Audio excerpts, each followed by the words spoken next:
I oczywiście, że tak wszystko gra i trąbi, tak jak bardzo zawsze. Dzień dobry wieczór panie i panowie, witam wszystkich bardzo serdecznie w ten przepiękny niedzielny wieczór. Ja nazywam się Marcin Skruch, może tak akurat ta kamera to troszkę bardziej o. Ja nazywam się Marcin Skruch i dzisiaj pomówimy o tym, co tam ciekawego w świecie filmów, w świecie seriali, w świecie sci-fi, no i oczywiście w świecie nagród, bo jak najbardziej o to będzie dzisiaj się rozchodziło, czyli krótko mówiąc, co tam w Hollywoodzie, panie i panowie. Witam wszystkich bardzo serdecznie. Tutaj widzę, że już Adaś się pojawił. Cześć Adaś, siema stary. Jest elegancko. U mnie spoko, też bardzo dobrze. Także wszystko jest w porządeczku. Bardzo mnie to cieszy. Oczywiście dzisiaj nadajemy na wielu platformach, bo jesteśmy na YouTubie, zarówno tradycyjnym, jak i na tym wertykalnym tutaj. Witam, pozdrawiam wszystkim. Jesteśmy na Facebooku, na Twitchu, na Instagramie, a także jesteśmy, panie i panowie, na TikToku. Muszę nawet sprawdzić na TikToku, jak to wygląda, czy rzeczywiście wszystko jest tak jak powinno. Wygląda na to, że wszystko jest jak najbardziej tak jak powinno. Cieszy mnie to niemiłosiernie. Muszę nawet sprawdzić co, gdzie i jak. I dzisiaj, panie i panowie, będzie kilka ważnych... No pisz, co tutaj się dzieje? Proszę bardzo. No co widzę, że nie chcę. A niech będzie tak, proszę bardzo, może być. Panie i panowie, dzisiaj jest tematów dosyć dużo. I tak, jak najbardziej, bo będziemy troszeczkę jeden zapóźniony, ale musimy pomówić o tym, że odszedł od nas David Lynch. Wiadomo, że rzeczywiście twórca zacny, twórca bardzo ważny, panie i panowie. Będzie o nowościach Netflixowych, a także o nowościach na Kanal Plus online, bo to jest rzeczywiście ważna sprawa. Robert Eggers, bardzo znany rzeczywiście, teraz Nosferatu jak najbardziej jest w kinach. Pomówimy o tym, że już ma kolejny pomysł na film. Będzie to film o wilkołaku tym razem. Pewnie, że tak. Pomówimy o tym, że jest szansa, że Ripley, tak, że Ellen Ripley wystąpi w kolejnym Obcym. Taka jest sytuacja. Resident Evil powraca, bo musi być rzeczywiście. Aquafina u boku Arnolda Schwarzeneggera w nowym filmie o Świętym Mikołaju. No i oczywiście w drugiej części programu pomówimy sobie o Złotych Malinach oraz Oscarach 2025, bo rzeczywiście tak to musi wyglądać, bo innej opcji jak najbardziej nie ma. Witam, cześć, widzę, że Jason Kruger się pojawił, jest Sasik, jest Krzysztof Kubiak. Nie powiem, ale nominacje to był szok. No będziesz miał możliwość się wypowiedzenia na ten temat, bo rzeczywiście nominacje były dosyć interesujące. Tak, no z nominacjami jest właśnie to, że tak na dobrą sprawę od lat 90. Oscary już nie są przyznawane najlepszym, tylko najlepiej rozreklamowanym filmom w Hollywood, no ale o tym już mówiłem nieraz i o tym oczywiście pewnie sobie jeszcze kilka razy sobie powiemy. Ale na początek oczywiście sprawy organizacyjne, panie i panowie, bo tak rzeczywiście trzeba. Jakiś czas temu, 2 tygodnie temu bodajże, wybieraliście, no jak co roku, wybieraliście, panie i panowie, najlepsze, najgorsze filmy, seriale, aktorki i aktorów. No i w tym momencie trwa głosowanie. Wrzucam wam na czacie link. O, tutaj widzę, że proszę bardzo. Jeszcze na Instagramie nie zacząłem, a już tutaj tyle gadam. Panie i panowie, wrzucam wam właśnie na czacie link, możecie spokojnie w niego kliknąć, możecie zagłosować. Jest 8 pytań, tak. Najlepszy i najgorszy film, wiadomo. Najlepszy i najgorszy serial, najlepsza i najgorsza aktorka i najlepszy i najgorszy aktor, panie i panowie. To rzeczywiście jest w ten sposób zorganizowane, więc możecie spokojnie kliknąć, oddać głos. Jestem ciekaw, jak to będzie wyglądało, bo tak naprawdę jak patrzyłem na formularz, a nawet w tym momencie sobie go jeszcze odświeżę, nie będę wam udostępniał póki co, ale tak sobie sprawdzę, to we wszystkich kategoriach poza jedną jest zdecydowany lider. Tak, zgadza się. Jedynie w kategorii, to wam powiem, w kategorii najlepszy serial jeszcze nie ma lidera, po prostu są produkcje, które, no co tu dużo mówić, są produkcje, które są równo, ale akurat jeżeli chodzi o serial, tam jest równo, a pozostałych, no to jest już akurat waha się bardzo, bardzo znacząco. Witam Ci, Irena Buszkiewicz, fajnie, że jesteś na Instagramie. Więc tak to wygląda. Głosujcie, dzisiaj jest który? 26, więc powiedzmy, że głosujecie 2 tygodnie do 9, będziecie mogli spokojnie potem, no oczywiście zrobimy odcinek, gdzie ujawnię, jak głosowaliście i co z tego wszystkiego wyszło. No domyślam się, że będzie zabawnie, co najmniej będzie oczywiście zabawnie, ale to akurat jest oczywistość, panie i panowie. Druga sprawa, aż muszę zobaczyć, czy jest to w dzisiejszym odcinku wrzucone, bo bardzo, panie i panowie, zaniedbałem, można byłoby tak rzeczywiście, nasz Discord, a tam się akurat rzeczywiście bardzo dużo dzieje, tam rzeczywiście jest mnóstwo rzeczy, więc muszę sprawdzić, czy w opisie jest link Discorda. No proszę bardzo, nie ma. Więc muszę znaleźć i wrzucić, będzie spokojnie można, bo też mamy Discord i akurat tam też rzeczywiście dużo się rzeczy dzieje. Cześć, witam Cię Lulu, cześć, fajnie, że jesteś, Kamil Kozłowski, Marcin Krause i Saś pisze, Ellen na wózku się pojawi do późnej starości. Nie, z tego co pamiętam, to jest opcja taka, że to będzie komputerowo odmłodzone, tak zrobili z Ianem Holmem przy okazji przecież poprzedniego filmu, ale o tym będziemy oczywiście za chwilę, panie i panowie, mówić. No tak, tak to rzeczywiście jest. Dobra, ale zanim oczywiście zaczniemy, no to trzeba już po kolei, powiedzmy, powolutku lecieć do przodu. Zaczniemy od Amazon poleca. O co chodzi z Amazonem poleca, panie i panowie? Jest to kategoria, w której, no jak łatwo się domyśleć, ja wam polecam to, co polecił Amazon mnie. Są to filmy, produkcje, które ja wam jak najbardziej mogę śmiało powiedzieć, obejrzyjcie, bo to jest warte obejrzenia, ale, no właśnie, co jest ale, wszystkie te produkcje mają polski dubbing, polskiego lektora, polskie napisy i w każdym razie jest polska wersja, no, językowa. Strasznie się w tym momencie kręcę, no ale tak to jakoś, panie i panowie, wygląda. Gdzie to mi się umknęło? Jest tutaj, ale tutaj nie ma. No widzicie, w jednym jest, a w drugim nie ma. W każdym razie mam dla was 3 propozycje dzisiaj. Akurat dzisiaj wybrałem 3 i niech będzie i nie ma problemu. Po pierwsze, Primo. Panie i panowie, już wam udostępniam ekran. Okno, ciach, proszę bardzo. No, agenta i Królewskiej Mości chyba nie trzeba przedstawiać nikomu, więc Skyfall, panie i panowie, tym razem za 5,99. No to jest, powiem szczerze, aż byłoby wstyd nie skorzystać. W tym momencie wrzucam wam link, możecie sobie w niego kliknąć i możecie sobie kupić ten film. Ważne, to są linki afiliacyjne, a co oznacza, że w momencie, kiedy wy klikniecie w ten link, Amazon mi odpali i kupicie, to Amazon mi odpali kilka procentów, akurat w tym momencie chyba 8, tak, stawka jest 8, także wow, będzie super. Także byłoby mi niezmiernie miło. Można oczywiście kupić na Blu-rayasie za 32 albo na DVD za 5,99 i sztuk jest tylko kilka, więc trzeba się jak najbardziej śpieszyć, ażeby ten film sobie kupić. No bo oczywiście o to głównie chodzi, ale to tylko i wyłącznie ci, którzy lubią. Drugim filmem jest produkcja, no, która bardzo jest znana, sci-fi. Akurat też, mówię też, bo kolejna też będzie, ale też jest na Blu-rayasie, panie i panowie. Tym razem jest na Blu-rayasie Gwiezdne Wojny Przebudzenie Mocy. Gwiezdne Wojny Przebudzenie Mocy, panie i panowie, na Blu-rayasie za 19,99, więc rzeczywiście w miarę albo bardzo tanie, to już w zależności. Dajcie mi znać w ogóle, czy 19,99 za płytę w Blu-ray w Polsce to jest mało, czy to jest dużo? Bo jak na przykład jak sobie tak ja przeliczę, no to tutaj jest jakieś 5 euro, co nie? Także to jest bardzo dobrze. A jak to jest w Polsce? Czy to jest 19,99, czy to jest dobra cena? Oczywiście tych płyt jest, no też jak widać, ograniczona ilość, więc musicie się spieszyć. Albo na DVD za 21 zł. Chociaż z drugiej strony na 21 zł gorsza jakość, no to tak niekoniecznie to miałoby ręce i nogi. I to jest druga propozycja. A trzecim filmem, który chciałem wam polecić, i oczywiście jest to akurat tym razem animacja. Linki do tego wszystkiego, oprócz tego, że wrzucam na czacie, oczywiście one są dostępne w opisie, więc możecie spokojnie skorzystać.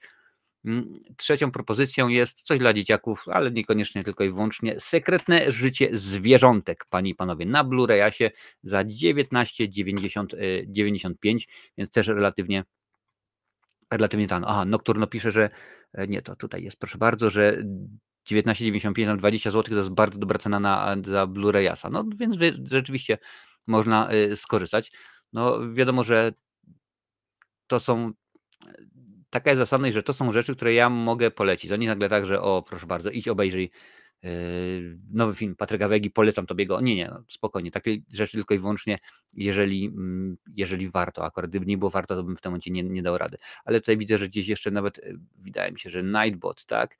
On tutaj wrzuca rzeczy i on tutaj będzie wrzucał tak samo informacje odnośnie Discordu, także jak najbardziej na Discordzie będzie to wam wrzucę, to wam to odpala. Teraz tylko skopiuję z jednego na drugie, żeby było wszystko w porządku, bo to wiadomo, to jest na żywo, tutaj akurat się wszystko się dzieje w ten sposób. I proszę bardzo, i już jest jak najbardziej tak. I w opisie jest w tym momencie skopiowany, wrzucony jest materiał i możecie sobie klikać. Słuchajcie, w ogóle mam takie pytanie i się zastanawiałem i chyba w tym momencie, czy mogę dać ankietę? Mogę dać ankietę, o proszę bardzo. Bo zastanawiam się, my się spotykamy o 20 czasu polskiego, zastanawiam się czasem, czy nie zmienić czas na godzinę wcześniej. Co wy na to? Co wy na to? Zrobię w ten sposób. Wrzucę ankietę na YouTubie i będziecie mogli spokojnie oddać swój głos. Proszę bardzo. Zobaczymy, czy się uda. Którą godzinę rozpoczęcia live'u wolisz bardziej?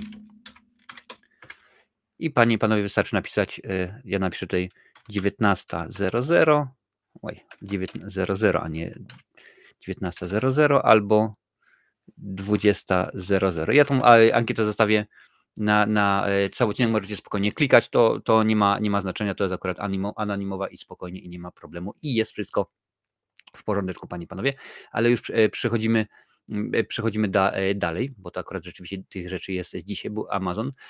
Teraz zaczniemy od, no tak troszeczkę nietypowo, od tego, że PESEL-u się nie da oszukać, panie i panowie, ale odszedł od nas jakiś czas temu tak, jeden z moich ulubionych twórców, czyli David Lynch, panie i panowie.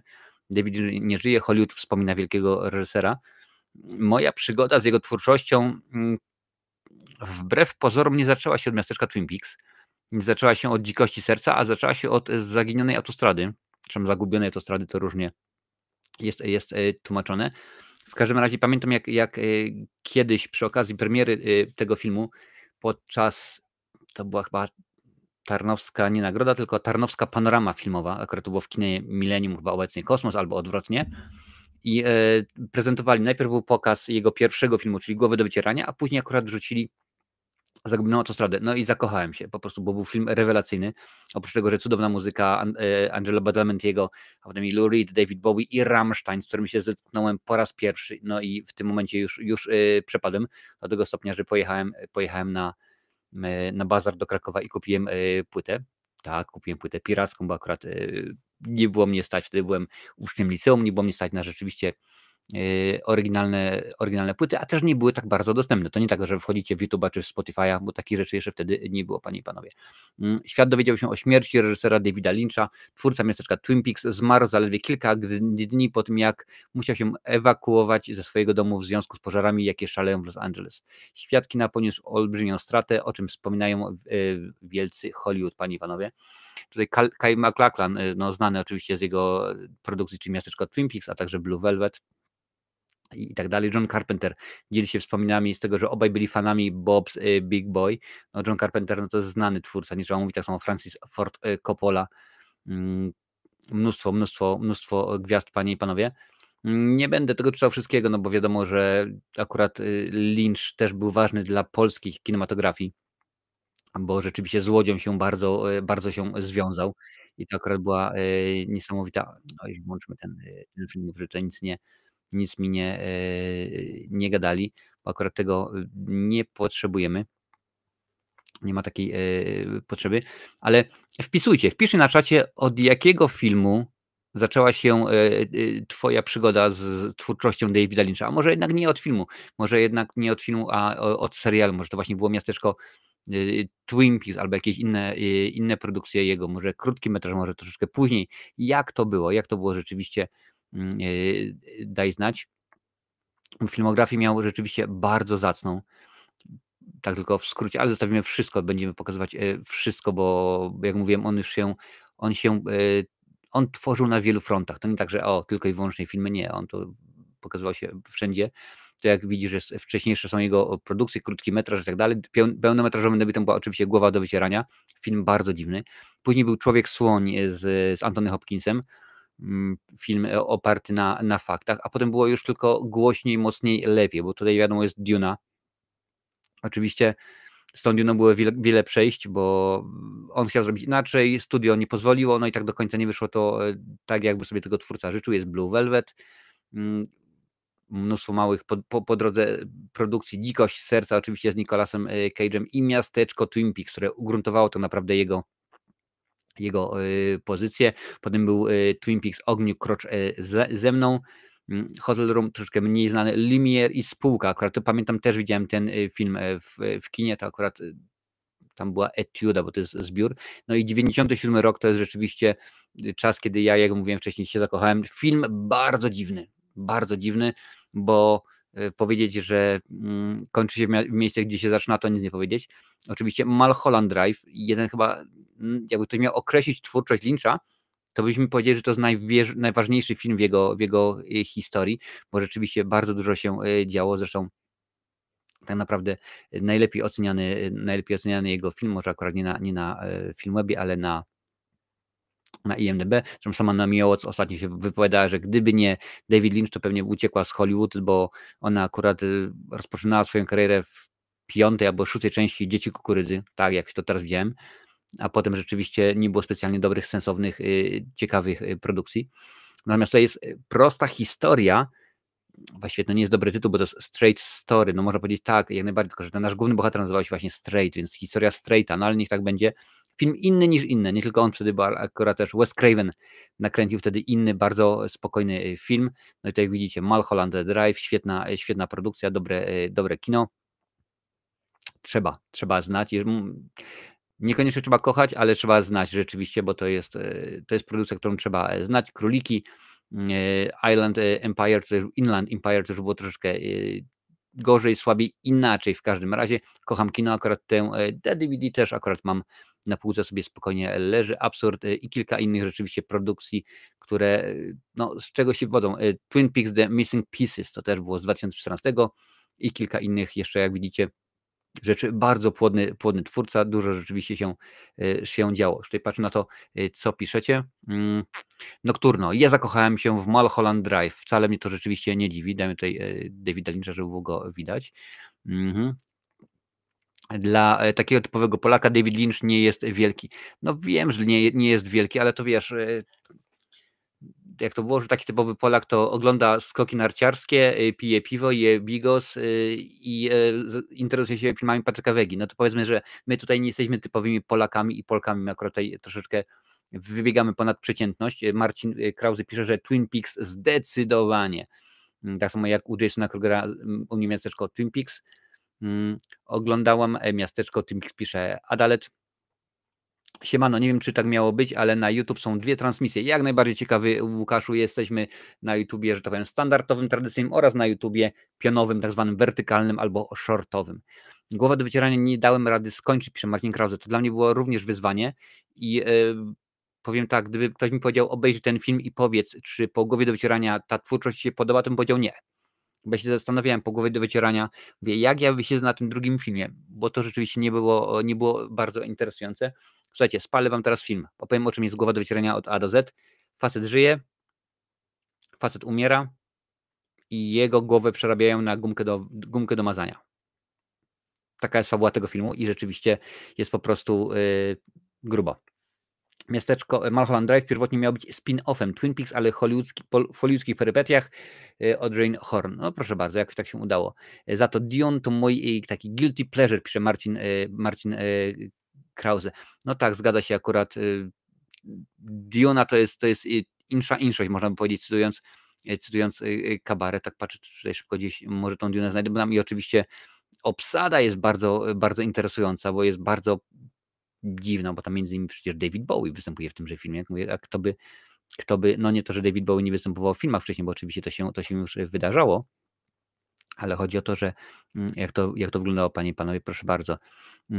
Kyle MacLachlan, oczywiście, że tak, Sting, a może mi się właśnie pomyliło, że nie David Bowie, tylko Sting, Dean Stockwell, Jurgen Prochnow, Sean Young, także no mnóstwo ciekawych, fajnych aktorów. No niestety, panie i panowie, PESEL-u nie oszukasz. Twoje zdrowie, David. Dziękuję. Tak, ta głowa jest o czymś, tak, głowa jest o wycieraniu się gumką do mazania. I oczywiście taka jest fabuła, tak się akurat zdarza. no ale to już nic innego. Tylko panie i panowie przypomnę, że dzisiaj rozmawiamy o tym, co tam w Hollywoodzie. Za chwilę pomówimy o nowościach Netflixowych lutego, a także o premierach Kanal Plus Online. Tutaj rzeczywiście jest dużo rzeczy, a jeżeli chcesz, drogi widzu, droga widzko, zacząć wspierać, to proszę bardzo, tutaj jest Patronite, tutaj jest YouTube. Będzie mi niezmiernie miło, wystarczy, że zeskanujesz ten kod QR i w tym momencie możesz jak najbardziej śmigać. Tam, tu i tam są takie same zasady. Przepraszam. Dobra, już jest. Więc lecimy dalej, panie i panowie. Pora na Netflixa, na Netflixowe nowości. Jest ich dosyć sporo, więc nie będziemy się zatrzymywać przy każdym, tylko mam nadzieję, że omówimy te ciekawsze, te bardziej interesujące. Który to jest cały ekran, czy okno, czy karta? A może zobaczmy karta, bo będzie najlepiej. O, proszę bardzo, to wygląda najciekawiej, panie i panowie. Luty tuż, a to oznacza nowe filmy i seriale. No jak najbardziej, więc zaczynamy. Czekajcie. O, zwiastuny pauzujemy. Więc jakby było coś, co was interesuje, to mówcie, proszę bardzo. Nowa komedia z Amy Schumer, tak jakby w ciąży, zazdrosna. Okej, to akurat ja nie kojarzę. Filmów jest ciekawych, różnych mnóstwo. W ogóle ja mam takie zaskoczenie, ponieważ kolega mój kiedyś powiedział, ja mówię, jak tam Tomek, oglądasz coś ciekawego na Netflixie? Mówi, nie, stary, nie. Ja całego Netflixa przejrzałem i nie znalazłem nic ciekawego na Netflixie. Także jak pamiętacie, że Chuck Norris przeszedł całego Super Mario Bros. W lewo, to są ludzie, którzy obejrzeli całego Netflixa również. Dobra, 9 lutego wjeżdża Mission Impossible Dead Reckoning Part 1, ale chyba to zmienili, bo to jest chyba Mission Impossible Dead Reckoning, bo oni potem pokombinowali, bo nie ma już części drugiej. W każdym razie jest tutaj. I Wojownicze Żółwie Ninja Zmutowany Chaos, czyli ta animacja, no w miarę ciekawa, interesująca. Mi, jak i moim dzieciakom się jak najbardziej podobało. Helikopter w ogniu, serial dokumentalny, czyli Surviving Black Hawk Down. Jeżeli pamiętacie, było kilka lat temu taki fajny w miarę film. Wiedźmin Syreny z Głębin, 11 lutego. The Witcher Sirens of the Deep. Kto tutaj jest, kto będzie oglądał Wiedźmina Syreny z Głębin? No, kreska dosyć ciekawa. Geralt z Rivii, zmutowany łowca potworów, zostaje wynajęty do zbadania serii ataków w nadmorskiej wiosce i zostaje wciągnięty w trwający od wieku konflikt między ludźmi i morskimi stworzeniami. No, czyli jak najbardziej jest w miarę ciekawie. Zgon przed weselem, panie i panowie. Megan, pierwsza część, też wjeżdża 13 lutego, akurat w sam raz na walentynki, czemuż by nie. Tak samo jak Gran Turismo, to widzicie, są oczywiście moje oceny tych produkcji. Cobra Kai nie ma, ponieważ nie widziałem jeszcze ani jednego odcinka. Ani teraz, jak jest na Netflixie, ani wcześniej, jak to było na YouTubie. Akurat jakoś tak się nie złożyło, nie zgrało. 14 lutego to Valeria, dramat. No oczywiście musi być rzeczywiście takie coś na walentynki, bo to wiadomo. 20 lutego to Dzień Zero z Robertem De Niro, thriller polityczny. Serial Dzień Zero stawia pytanie, które zadajemy sobie wszyscy. Jak odnaleźć prawdę w świecie? Więc rzeczywiście można zacząć oglądać. Popatrzmy dalej, co tutaj ciekawego się jeszcze mieści. No i tyle, jeżeli chodzi o Netflixa i ich najciekawsze produkcje. Było coś, co was zauroczyło, co was zaintrygowało? Zaraz zobaczę, co piszecie. Tylko jeszcze tutaj popatrzę, co się dzieje. Marcinie, Woźb grał u ciebie? U mnie w mieście nie. Nasze Clonmel jest zbyt małe, to jest 15-tysięczne miasto i od kiedy nie ma już, że tak powiem, ośrodka polskiej kultury czy polskiego baru, tutaj się nic się w tym aspekcie nie dzieje. Marcin, jak tam u ciebie sytuacja? Kilka dni urlopu wykorzystane, czy kazali chodzić do roboty? Chodziłem cały czas do pracy, mimo że zasypane, akurat ja mam niedaleko, więc nie najgorzej. Dopiero co był jeden huragan, Owen, czy jakoś tak się to było, po tym oczywiście śniegu. Teraz był huragan, naprawdę masakra. Prędkość wiatru dochodziła do 186 km na godzinę, a tutaj teraz w tym momencie szaleje, wczoraj szalał i dzisiaj też jeszcze szaleje kolejny, także no nie ma lekko. Na szczęście jest w porządku, ponieważ internet jest położony kablem, także dajemy radę. A propos Lyncha, to co uważacie o jego Dunie? Ja jeszcze nie widziałem, ale nabrałem ochoty to nadrobić. No, nie jest taka rzeczywiście jak ta Denis Villeneuve, więc musisz się spodziewać kilka rzeczy. Jest naprawdę inny. A dopiero Cobra Kai never dies. No pewnie, że tak. Jeżeli lubicie, to czemuż by nie. Dobrze, był Netflix, teraz pora na Kanal Plus Online. Tutaj akurat zauważyłem, że oni się głównie skupili na tym, co już jest na platformie, nie tylko co może być, panie i panowie, więc zobaczcie, bo dosyć jest dużo. No oczywiście wiadomo, że Substancja nominowana do Oscara, Demi Moore, o tym oczywiście powiem, Megalopolis też nominowane, tylko że do Złotej Maliny, oczywiście obie te produkcje były omówione. Dziki Robot, Uśmiechnij się, część druga, Obcy Romulus, pewnie, że tak, Obcym Romulus troszkę jeszcze pomimo, ale co jeszcze w Kanal Plus, panie i panowie, tego rzeczywiście jest całe mnóstwo. Więc nie będę mówił o wszystkim, bo te produkcje już praktycznie biorąc prawie wszystkie są dostępne. Dzisiaj jest 26, więc tylko wyłącznie kilka nie ma, ale to wam w tym momencie powiem, co takiego ciekawszego się tutaj wrzuciło jest. No to oczywiście Substancja, Dziki Robot to już jest jak najbardziej. Czy leci z nami Charlie? Who Invited Charlie? No, świetne tłumaczenie. Ale myślę, że chodzi o to, żeby było nawiązanie do pewnego filmu z lat 70. Black Adam z Dwaynem Johnsonem, panie i panowie. Co tutaj takiego ciekawego by się jeszcze... Ognisty Podmuch, bardzo fajna produkcja. Kurt Russell, William Baldwin, Robert De Niro i wielu fajnych aktorów. Scott Glenn między innymi też tam się pojawia. Co my tutaj mamy dalej takiego? Święta noc, nie kojarzę. Hellboy, Wzgórza Nawiedzonych. Można obejrzeć, jeżeli lubicie Hellboya, ale nie jest to kino wybitne. Szybcy i wściekli 10. Pewnie, że tak. Mrugnij 2 razy. 28 dni później, to akurat na kartę tego, że 28 lat później, niedługo w kinach, znaczy mówiąc niedługo, wiecie dokładnie o co mi chodzi.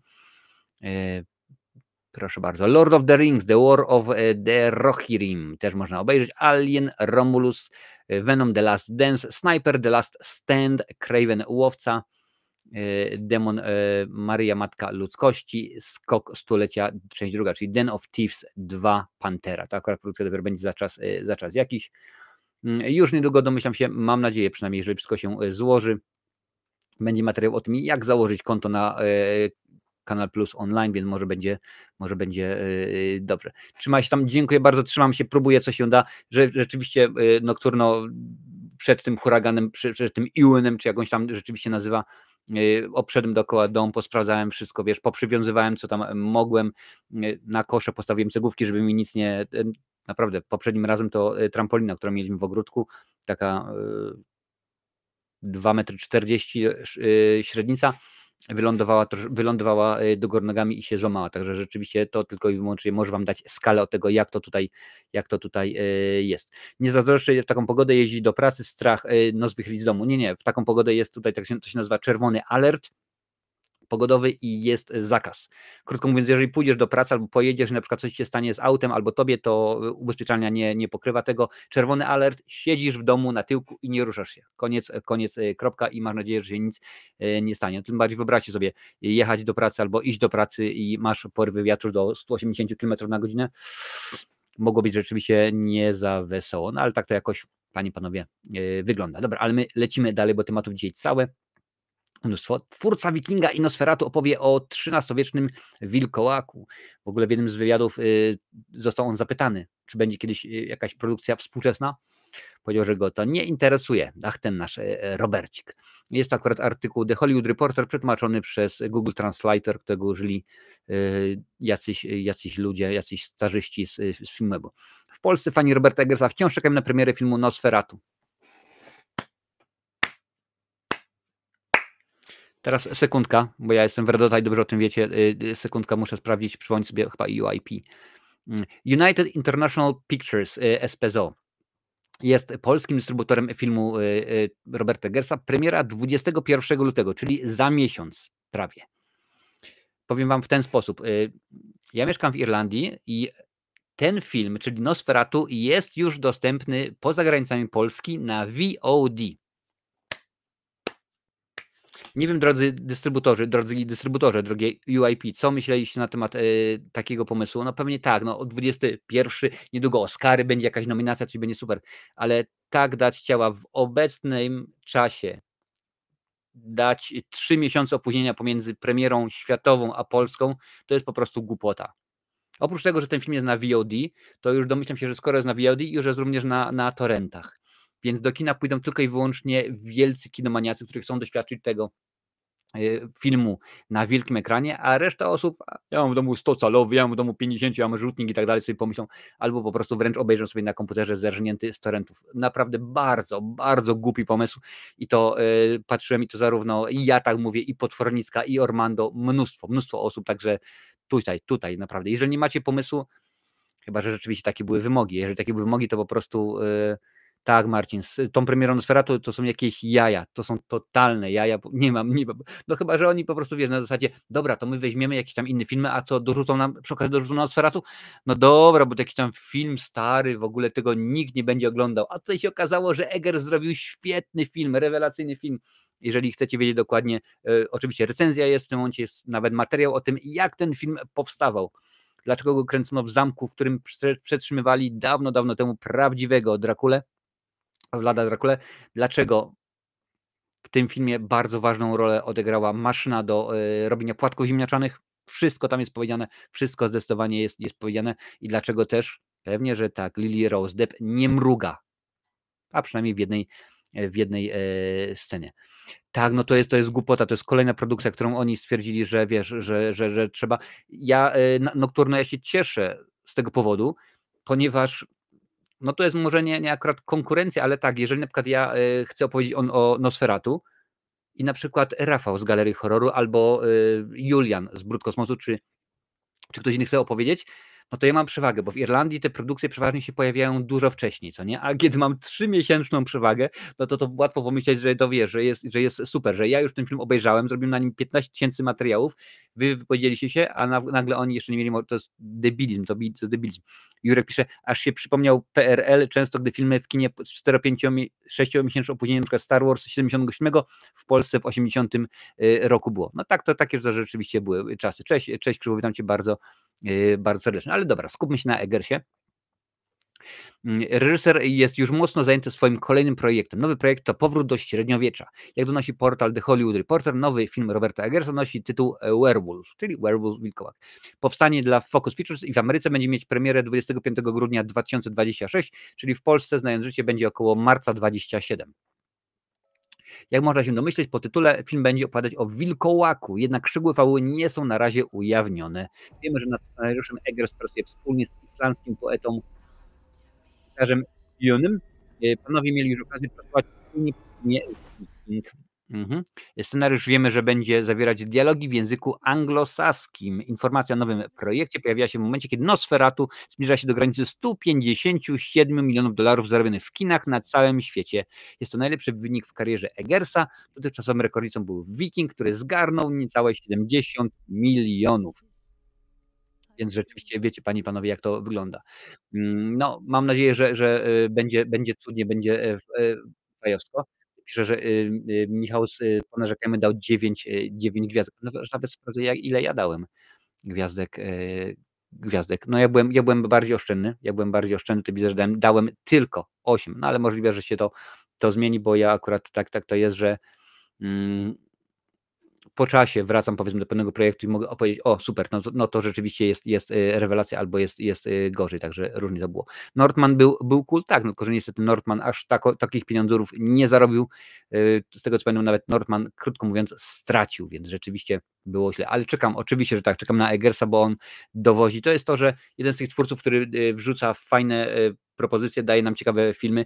Zapytali go kiedyś, czy właśnie będzie w tym wywiadzie, czy będzie kiedyś film współczesny. Powiedział, że nie wyobraża sobie, jakby mógł streamować telefon, jakby auto mógł streamować. Takich rzeczy on sobie nie wyobraża, więc nie ma takiej opcji, on takich rzeczy nie potrzebuje. Ale panie i panowie, tylko przypomnę, że dzisiaj gadamy o tym, co tam w Hormudzie, a jeżeli lubisz takie materiały, pewnie, że tak. Pamiętaj, my się tu widzimy co niedzielę o 20 póki co, tam ankieta trwa, więc możecie spokojnie wrzucać głosy, więc daj łapkę, jak to mawiają panowie w meczkach, nakarm algorytm, niech do większej ilości osób ten materiał dociera, bo w tym momencie jest nas tutaj 20 osób, 23, proszę bardzo, 23, dziękuję bardzo, jesteście niesamowici, że chcecie wam słuchać i to, co ja sepleniący gadam, jeszcze będę seplenił przez panie i panowie przez rok czasu, no ale takie jest życie. Dobra. Lecimy dalej, bo tutaj się mnóstwo rzeczy dzieje. Kto idzie na tapet teraz, panie i panowie? Ripley. Ripley, odmłodzona Ripley wróci w nowym filmie z serii Obcy. Taki jest motyw. World of Real, z tego blogu pochodzi ten artykuł. Fede Alvarez potwierdził niedawno, że w przygotowaniu jest kontynuacja widowiska Obcy Romulus. Teraz po sieci zaczęła krążyć dotychczasowa dotycząca tego filmu plotka, czy jest szansa, że w produkcji pojawi się cyfrowo odmłodzona Ellen Ripley. Dla tych, którzy nie wiedzą, Ellen Ripley pojawiła się w filmie Obcy Romulus.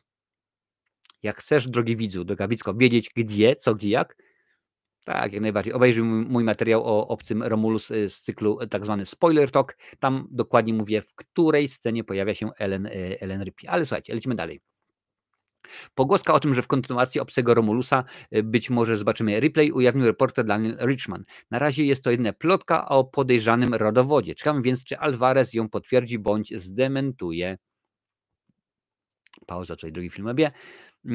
Według Richmana Sigourney Weaver mogłaby wcielić się ponownie w Ripley dzięki cyfrowemu liftingowi. Aktorka zagrała już młodszą od siebie postać, kiedy w Awatarze Istocie Wody wcieliła się w Kiri. W serialowym uniwersum Gwiezdnych Wojen w ostatnich latach już kilkakrotnie pojawił się z kolei odmłodzony Luke Skywalker.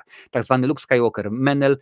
Chcecie wiedzieć więcej, obejrzyjcie, bo Ormando ostatnio szaleje z shortami, tam właśnie wszystko tłumaczy. Przypomnijmy już, że w Romulusie dzięki dobrodziejstwom technologii pojawił się aktor z obsady Obcego 8 pasażera Nostromo, Ian Holm. Zagrał on androida Rooka, syntetycznego bliźniaka Asha z oryginalnego filmu Ridleya Scotta. Zgadza się, jeszcze go pokombinowali, zmienili względem filmu. Teraz wygląda jeszcze lepiej. Główną składową decyzji o powstaniu kontynuacji Romulusa była nie tylko silna wola samego Fede Alvareza, ale i sukces finansowy, który jednoznacznie odniósł najnowszy projekt ze świata obcego. Przy 80 milionach budżetu film zarobił 350 milionów dolarów na całym świecie, stając się drugim najlepiej zarabiającym filmem franczyzy w historii, zaraz po Prometeuszu, który swojego czasu zarobił 402 bańki.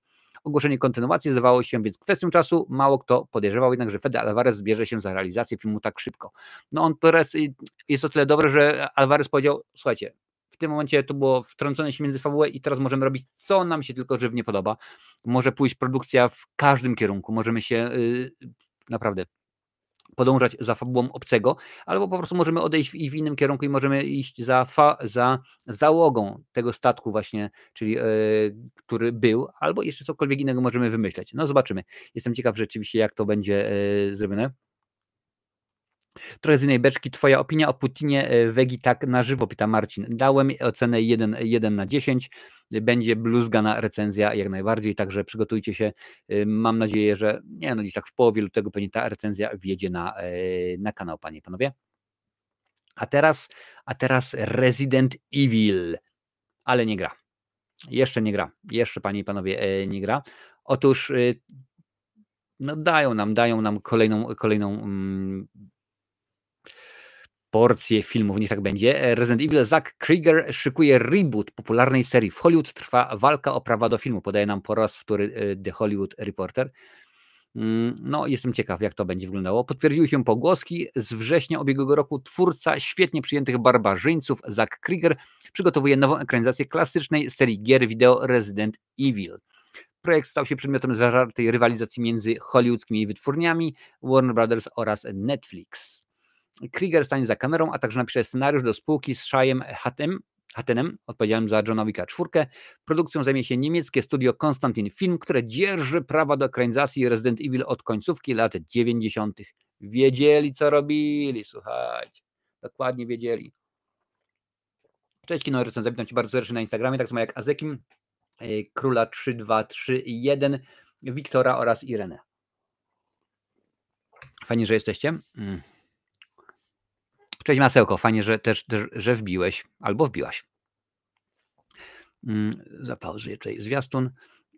Resident Evil rozpoczęło swój kinowy byt w 2002 roku. Fabuła inspirowana jest grami japońskiego studia Capcom, które pojawiały się na rynku regularnie od 1996 roku. Będąc połączeniem kina akcji, horroru, sci-fi, cykl rozgrywa się w świecie, w którym zła korporacja Umbrella wywołała zombie apokalipsę. Do tej pory powstało 7 filmów, które zarobiły w kinach blisko $1,300 milionów.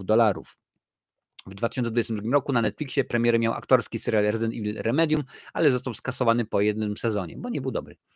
Jeśli chodzi o Kriegera, na premierę czeka aktualnie jego nowy horror zatytułowany Weapons, projekt, w którym główną rolę zagrają Josh Brolin, Julia Garner i Alden Ehrenreich. To wielowątkowa historia utrzymana w duchu Magnolii Paula Thoma Andersona. Proszę bardzo, no zobaczymy. Powiem w ten sposób, no Resident Evil Paula W.S. z drugiej strony Andersona był fajny. Pierwsza część. Drugą część można było obejrzeć i to by było na tyle. Rzeczywiście więcej tego się nie dało oglądać, bo to po prostu była jakaś masakra, jakieś dno dna i to było rzeczywiście bardzo, bardzo złe, bardzo słabe. To się akurat w głowie się nie mieściło. Ojoj, witam bardzo serdecznie. Dziękuję wszystkim, teraz oczywiście dołączyłem. Dziękuję wszystkim na TikToku za wszystkie serduszka, wszystkie łapki w górę i tak dalej. Jesteście niesamowici. Jak mówiłem, Facebook, YouTube, Twitch, Instagram oraz TikTok. Tam rzeczywiście transmituję i to jest co tydzień właśnie dla Was. I mamy 7 filmów, ale tak naprawdę z tych 7 filmów no, 2 są zjadliwe i później to już po prostu było coraz gorzej. Tam nawet śmiałem się w którymś momencie, bo tam bodajże chyba w 6 czy 7 części Alice już mówi, ja nie wiem czy dam radę, ja nie wiem czy dam rady po prostu oglądać to, bo to już było rzeczywiście bardzo źle.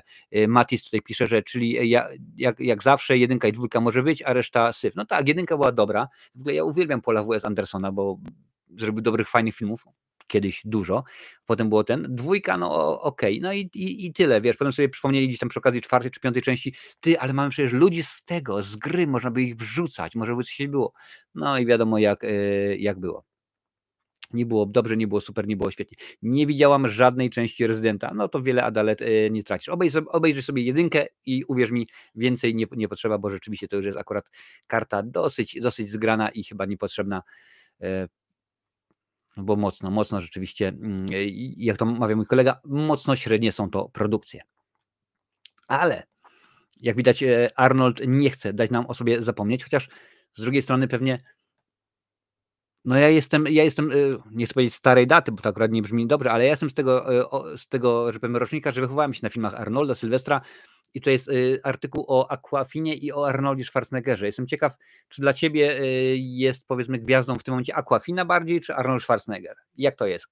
Gdy widzisz w kinie, na plakacie jest Aquafina i Arnold, za kim podążyć chcesz? Bo akurat to jest tak. No dla mnie to będzie Arnold. Aquafina u boku Schwarzeneggera, grającego świętego Mikołaja. Więc widać rzeczywiście, że chcą mieć kolejny hit. No jeden już Arnold zrobił, świąteczny oczywiście. Aquafina dopiero co zagrała w filmie z jednym uśmiechniętym, umięśnionym, przepraszam bardzo, aktorem, czyli Loteria z Johnem Siną, a już szykuje się do występu u boku 2 kolejnych. Tym razem partnerować jej będą Arnold Schwarzenegger i Alan Ritchson. Alan Ritchson, normalnie czekamy na Richera. Aktorka dołączyła do obsady świątecznej komedii The Man with the Bag, czyli facet z worem. Oczywiście chodzi o Mikołaja i ten jego wór z prezentami, mam nadzieję. Arnold Schwarzenegger, odtwórca ról Conana i Terminatora, ale sięgają daleko. Pogromca Predatora, tym razem wcieli się w samego świętego Mikołaja. Oto oficjalny opis fabuły. Uwaga, panie i panowie. Tutaj sobie zapauzuję. Oficjalny opis fabuły. Gdy worek z prezentami świętego Mikołaja Schwarzeneggera zostaje skradziony, bohater zagląda na swoją listę niegrzecznych ludzi, dla których przyszykował już rózgi. Tak. Ma nadzieję, że były złodziej Vance, w tej roli najpewniej Richardson, pomoże mu odzyskać utracone fanty. Wraz ze świętym Mikołajem, swą córką i grupą niesfornych elfów, Vance będzie musiał przygotować największy skok swojego życia, a wszystko to, by ocalić gwiazdkę. Jeżeli, drogi widzu, droga widzko, drogi słuchaczu na Spotify'u gdzieś za tydzień, jeżeli masz jakieś skojarzenia z tym filmem oraz z tym, co dostaliśmy kilka miesięcy temu, czyli The Big Red One z Dwaynem Johnsonem, no to fabularnie to jest identycznie, tylko tam zamiast torby z prezentami zniknął Mikołaj i zamiast Kapitana Ameryki jego będzie tutaj szukał w tym momencie, tak jak najbardziej, Jack Reacher. No, zobaczymy. Reżyserem projektu jest Adam Shankman, scenarzystą Alan Riley, a projekt powstaje dla Amazon MGM Studios, czyli to samo, czyli po prostu wzięli ten sam scenariusz, tylko zmienili aktorów i zmienili, tutaj był Mikołaj, tutaj będzie to. No cudownie. Awkwafina jest najlepiej znana z dramatu Kłamstewko, za który wyróżniono ją Złotym Globem, komedii Bajecznie Bogaci Azjaci oraz serialu Awkwafina is Nora from Queens. Ponadto w jej filmografii są m.in. Ocean's 8, Shang-Chi i Legenda 10 Pierścieni, Quiz Lady, a także Renfield. No więc rzeczywiście jestem ciekaw, jak to będzie wyglądało, jak oni do tego podejdą. Jak dla mnie to jest kopia z kopii i wiadomo, że jak na Xero się chodziło, się robiło kopię z kopii, to wyglądało bardzo, bardzo źle. Jurek pisze, Arnold Święty Mikołaj, chyba było kiedyś coś takiego, Świąteczna Gorączka, nie, chyba mi się coś myli, przecież Arnold nigdy nie robił czegoś podobnego, zgadza się, Świąteczna Gorączka i tam wystąpił po raz drugi z Jamesem Belushim. Panowie spotkali się wiele, wiele lat wcześniej w filmie Red Hitch, Czerwona Gorączka. Arnold jako Mikołaj, no nie wiem, będzie hit albo kit, pewnie, że tak. Pamiętam film z Arnoldem, Świąteczna Gorączka. To już wolę, jak Arnie ogarnia zasłony. Tak, chyba rzeczywiście jest lepszy jako Karl. No, zobaczymy. Cześć Maja, witam bardzo serdecznie na YouTubie. Perpiglaj, jaki film polecasz w 2025 roku? Oj, to musiałbyś albo musiałabyś sprecyzować, o jaki gatunek chodzi. Na kanale jest materiał, gdzie omawiam, na jaki filmy w tym roku wyczekuję. Tam jest chyba z 10 propozycji, także pewnie znajdziesz coś dla siebie, bo tam są i komedie, i horrory, i sci-fi, i rzeczywiście dramaty, także tam coś każdy dla siebie znajdzie. No zobaczymy, jak to będzie z tym Świętym Mikołajem. Chciałbym powiedzieć, że tak, wyczekuję, będę oglądał, no ale nie, no jeżeli fabuła jest taka sama jak przy okazji rzeczywiście tej produkcji z Johnsonem, no to może niekoniecznie, tak, niech Arnold ogarnia zasłony, no zobaczymy panie i panowie, jak to będzie wszystko wyglądało, czy to będzie super, czy to będzie ciekawie, mam nadzieję, że będzie dobrze, pewnie, że tak, że będzie świetnie. Zaraz przejdziemy do Złotych Malin, przejdziemy też do czego? Do Oscarów, panie i panowie, ale zanim do tego przejdziemy, to przypomnę oczywiście o trylogii Prawdziwego Kinomaniaka, więc po pierwsze łapa w górę, bo musi być, po drugie sub, po trzecie dzwonek z opcją wszystko, bo publikuję kilka razy w tygodniu, więc jak chcesz być na bieżąco, naduś dzwonek, serduszko, łapę, w zależności na której platformie oglądasz i to różnie jest, bo na przykład jak mówię, zasubskrybuj kanał na YouTubie, to na przykład na Twitchu to znaczy całkiem co innego. Tam są płatne subskrypcje i tak dalej, i tak dalej. A na Facebooku też subskrypcje są płatne, więc akurat to, ale wy jesteście mądre bestie, to wiecie dokładnie, o co chodzi. Marcin pisze, że najbardziej czeka na 28 lat później. No rzeczywiście bardzo tak. A Matis pisze, ja czekam na Rocky i Terminatora, tylko nie wiem, czy powstaną. Powstaną, bo tam się zgadza kasa, także już sam James Cameron powiedział, że pracuje nad scenariuszem do Terminatora, a Sylvester Stallone tak naprawdę do Rockiego nie ma nic do gadania, bo sprzedał prawa, także różnie z tym wygląda. Słuchajcie, pomówmy o tym, co jest ważne, co jest solą w naszym oku. Złote Maliny i Oscary 2025. To jest akurat świetna sprawa. Pewnie, że tak. Mamy nominacje. Zacznijmy od Złotych Malin, bo żeby nie było, a jak najbardziej. I skoro będziemy mówili o najgorszych i najlepszych produkcjach, to ja tylko wam wrzucę w tym momencie na czacie link do głosowania, panie i panowie. Głosujcie, to wy wybieraliście, to wy nominowaliście. Głosujcie na najlepsze i najgorsze produkcje 2024 roku. W tym momencie wrzuciłem tam, w tym momencie jeszcze Instagram. Więc głosujcie, wybierzcie najlepszy i najgorszy film, najlepszy i najgorszy serial, najlepszą i najgorszą aktorkę, a także aktora najlepszego i najgorszego. A w tym momencie przechodzimy do Złotych Malin, panie i panowie. Zaczniemy od Złotych Malin. Specjalnie akurat na potrzeby nie tego, ale tego okresu rocznego teraz stworzyłem dwie listy odtwarzane, dwie tak zwane playlisty. Jedna to są filmy nominowane do Złotej Maliny, a druga to są filmy nominowane do Oscara. Okazało się, że i tu bardzo dużo filmów omówiłem. No niestety chyba jest więcej tych ze Złotej Malin, no ale tak to się zdarza, ale dobrze jest, bo akurat większość malin to będzie zła. Idę spać, wszystkiego lepszego w nowym roku, rok był fajny. Pewnie, że tak, dziękuję bardzo, Piaskowski, miło było, my się widzimy za tydzień oczywiście o 20. Słuchajcie, Złote Maliny, tutaj jest grubo, tegoroczna lista nominacji zaskakuje, nie ma bowiem jednego wyraźnego faworyta, zamiast tego aż 5 filmów zdobyło po 6 nominacji i nie ma żadnego polskiego, ale spokojnie, jeżeli nowy film Patryka Wegi w tym roku dostanie jakąś dystrybucję na Netflixie albo na Maxie, no to może za rok będzie, ale słuchajcie. Te filmy, które mają po 6 nominacji to Borderlands, Joker część druga, Madame Web, Megalopolis oraz Regan. 4 nominacje otrzymał Bez lukru, 3 Craven Wolfsa, a 2 Kruk. I proszę bardzo, teraz tutaj panie i panowie, czekam na wasze wypowiedzi. Zaczniemy od najgorszego filmu. Nominacje do najgorszego filmu ma Borderlands, Joker, Madame Web, Megalopolis i Regan. Ja z tych filmów widziałem wszystko prócz Regana. Regana miałem na liście, ale akurat się nie złożyło. Z tego co pamiętam, chyba Dennis Quaid wcielił się w rolę byłego prezydenta. No dawać. Ależ ten film, dobra, nie będę w tym momencie, bo widzę, że film się zdziadził. Więc tak, Borderlands jest obejrzany i jest nagrana recenzja, aż nawet sprawdzę jak to wyglądało, ale chyba nie najlepiej, bo Borderlands to produkcja dobra nie była. No to co tu dużo mówić, panie i panowie, to rzeczywiście się nie dało się oglądać. W ogóle mówcie co wy myślicie o tych produkcjach, może akurat tylko i wyłącznie ja mam tak, że mi się nie podobało, a może akurat wam to wyszło na dobre, może się wam podobało, może stwierdzicie, tam to było super mimo wszystko. A jaki horror polecam? Pyta się Purple, jak najbardziej Nosferatu. Obejrzy, ale to jest inny horror niż to, co się możesz się spodziewać. Dobra, nie będę to. Borderlands, czyli jak studio zepsuło film, taki jest mój tytuł, no.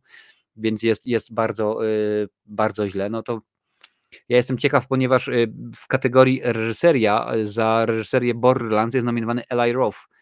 Facet, który rzeczywiście dał nam dużo ciekawych horrorów, a co jest dla mnie zaskakujące, to, że on nakręcił Borderlands dla studia.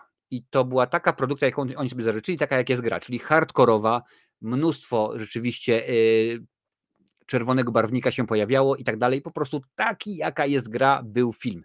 Po czym studio go zobaczyło i powiedziało, nie, my takiego nie chcemy, trzeba rzeczywiście zmienić. Musi on być, musisz go przekręcić. Na to Eli Roth mówi, nie, ja film nakręciłem tak jak chcieliście, dziękuję bardzo, ja teraz idę robić kolejną produkcję. Więc zgłosili się do innego reżysera, do Tima Millera. Tim Miller, jeżeli tobie, drogi widzu, nie jest znane to nazwisko, to jest ten facet, który wyreżyserował pierwszego Deadpoola, a także Terminatora Mroczne Przeznaczenie.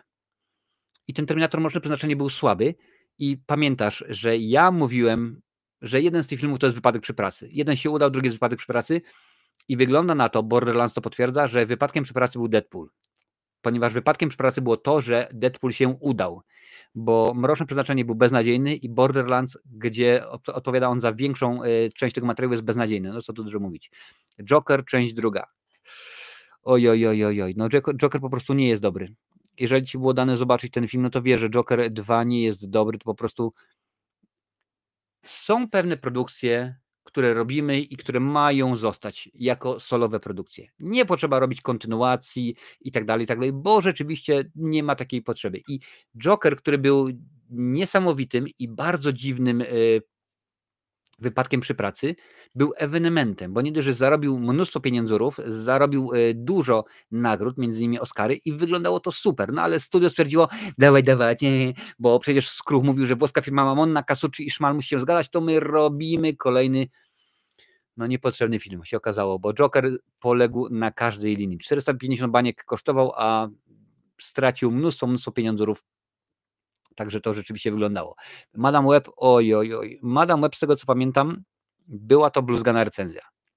U mnie bluzgana recenzja, drogi widzu, bo tutaj widzę, że jest sporo osób na YouTubie pionowym, no to jest wtedy, kiedy daję ocenę 1 albo 2 na 10, czyli jest po prostu bardzo źle. No i wtedy po prostu jadę z wszystkimi bluzgami, jakie tylko są możliwe, a mój edytor Lincoln, którego bardzo serdecznie pozdrawiam, musi to wszystko potem wypikać. Więc było bardzo, bardzo źle, bardzo delikatnie mówiąc, no nieciekawie, no co tu wam dużo mówić. Megalopolis mnie zaskoczył, gdyż po Kopoli spodziewałem się czegoś innego. Myślałem, że to będzie ciekawa produkcja, myślałem, że to będzie produkcja niesamowita, a okazało się, że to był film, produkt filmopodobny, no ale tak się akurat już przyzwyczaiłem ostatnimi czasy, że zarówno znani, starzy twórcy, jak powiedzmy, jak Coppola, właśnie jak Scorsese, czy jak Ridley Scott już potrafią mnie dowozić. I to akurat tak było. Na temat Reagana się nie będę wypowiadał, ponieważ tego filmu nie widziałem, a mam tak w zwyczaju, że kiedy filmu nie widziałem, to się na temat tegoż nie wypowiadam. Zgadzam się co do Jokera Pieśń Nocturno. Bardzo mnie to cieszy, bo rzeczywiście to dobra produkcja nie jest. Przechodzimy dalej. Najgorszy aktor. Tutaj nominowany jest Jack Black za film Drogi Mikołaju. On jest dostępny chyba na Amazonie. To jest no, tytuł oryginalny, czyli Dear Santa, a ja pamiętam, że robiłem recenzję tego filmu, tak samo jak Czerwone Jedynki. Tak, Dear Santa, kolejny hit świąteczny, no niestety tego filmu zbyt dobrze nie oceniłem, więc Jack Black próbuje robić co może, ale to nie jest na tyle. Zachary Levi jest nominowany za Harold i Magiczna Kredka, czyli powiedzmy amerykańska wersja Pomsowego Dobromira. Joaquin Phoenix za Jokera 2. To jest hardkorowy, patrzcie, jeżeli on dostanie tę nagrodę, to będzie chyba dopiero druga osoba w historii kinematografii, która będzie nominowana za tą samą rolę, otrzyma nagrodę Oscara i Złotą Malinę za tę samą rolę. To byłoby coś niesamowitego, jakiś spadek po prostu formy, to jest po prostu bardzo źle. Dennis Quaid nominowany za Reagana oczywiście i Jerry Seinfeld za Bez lukru. Jak mówiłem, Bez lukru też nie widziałem i to chyba tylko i wyłącznie mogę się cieszyć. Perpyl pyta, oglądałeś film FNAF i co sądzisz o tym filmie? Jak najbardziej widziałem FNAF, moja córka jest wielką fanką Five Nights at Freddy, także widziałem dawno temu. Jak była premiera, oczywiście recenzja na kanale, mnóstwo shortów, bo akurat wy uwielbiacie ten film. Jak dla mnie może być, ale rzeczywiście nie jest to, co tygryski lubią najbardziej. Najgorsza aktorka, Cate Blanchett za Borderlands. Kiedy zapytali Cate Blanchett, czemu wystąpiła w Borderlands, bo ona powiedziała, bo w tym momencie to był ten okres, kiedy czas się zatrzymał, kiedy pandemik strzelał na całym świecie, no i ja chciałam wyjść z domu, dlatego go nakręciłam. Mam nadzieję, Kate, że przynajmniej dobrze ci za to zapłacili, bo to nie było rzeczywiście warte, bo Borderlands, jak już mówiłem wcześniej, jest złe albo bardzo złe, to już w zależności od tego, jak do tego podejdziesz. Lady Gaga za Jokera. I tutaj patrzcie, kolejna dobra aktorka, no bo Lady Gaga potrafi być dobra, wystarczy sobie przypomnieć Narodziny Gwiazdy, tam przecież dała radę, było ciekawe, a tutaj po prostu Joker, nawet to, że sama napisała piosenki i zaśpiewała, i zatańczyła, i zagrała, nie dało nic. Bryce Dallas Howard za Argyle, Tajny Szpieg. Nie widziałem tej produkcji, więc musicie mi dać znać, czy rzeczywiście jest tak źle, jak to jest napisane. Dakota Johnson za Madame Web. Wiecie co, napiję się herbaty, bo tak skomentuję właśnie jej grę aktorską w tym filmie. Dziękuję bardzo. Zaraz przejdziemy do Jennifer Lopez, tylko sobie wleję herbatkę. Ładnie widzi. Panie i panowie, dzisiejszy wieczór umila mi herbatka Earl Grey. Jennifer Lopez nominowana za film Atlas. Atlas to jest produkcja od Netflixa. I niestety czasy są takie, że Netflix bardziej nas przyzwyczaja do tego, że ich produkcje są złe albo bardzo złe. Jeden z widzów na przykład uknął taką teorię, że jak Netflix to nie ogląda, bo to nie będzie jakości. No akurat nie zgodzę się w tym 100%, ale widzę, że jest to duża zasadność. Tak właśnie szukam tej recenzji filmu Atlas, bo wiem, że ją poczyniłem. I pamiętam, że mi się ten film, delikatnie mówiąc, nie podobał. Jest Atlas, Jenny from the Gniot. Taki jest akurat mój tytuł, także możesz spokojnie zobaczyć, drogi widzu. Nie musisz w ogóle grzebać po kanale, wejdź sobie na playlistę, tam to wszystko jest poukładane jakoś. Zaraz przejdę do waszych komentarzy, panie i panowie. Dobrze, mamy dalej. Najgorsza aktorka drugoplanowa, Adriana DeBose za Argyle, Tajny Szpieg i Craven Łowca. No nie można się nie zgodzić, bo to po prostu Craven Łowca to też, ojacie, no tego się nie da się oglądać, nieważne co by Sony zrobiło. Dobrze, że to uniwersum od Sony jest póki co przynajmniej martwe. Leslie Ann Down jako Margaret Thatcher w filmie Reagan. Okej, w porządku. Emma Roberts za Madame Web. Po prostu złe kino. Amy Schumer za Bez lukru, a także FKA Twigs za Kruk. Kruk to jest kolejny niepotrzebny film. To jest kolejna produkcja, którą rzeczywiście nie musieliśmy dostać, nie musieliśmy otrzymać i nie chcemy jej widzieć, bo to rzeczywiście nie wyglądało dobrze. Ja się tam zastanawiam, co tam Skarsgård robił. No, ciekawy aktor, z fajnymi możliwościami, z dobrymi pomysłami i wystąpił w Kruku po prostu. Zły albo bardzo zły. Już pewnie tam czwarty Kruk z tego, że tak powiem, oryginalnej transzy. Kto tam grał tego czwartego? Tam w pierwszym oczywiście był Brandon Lee, potem chyba Mark Dacascos, czy Mark Dacascos był serialem, potem rzeczywiście jacyś inni. No, były lepsze produkcje. Dalej, najgorszy aktor drugoplanowy. Jack Black, tylko głos za Borderlands.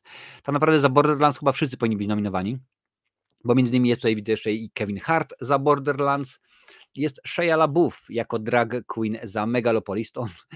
To rzeczywiście było poniżej krytyki, tak się zastanawiałem, po co, naprawdę po co. Ja rozumiem, że to może była wizja artystyczna i my za 1000 lat obudzimy się i stwierdzimy, że jednak to jest film genialny, bo tamto, siamto, my czegoś nie widzieliśmy, a Coppola po prostu patrzył na produkcję tego filmu o wiele lat świetnych, specjalnie tak powiedziałem, do przodu.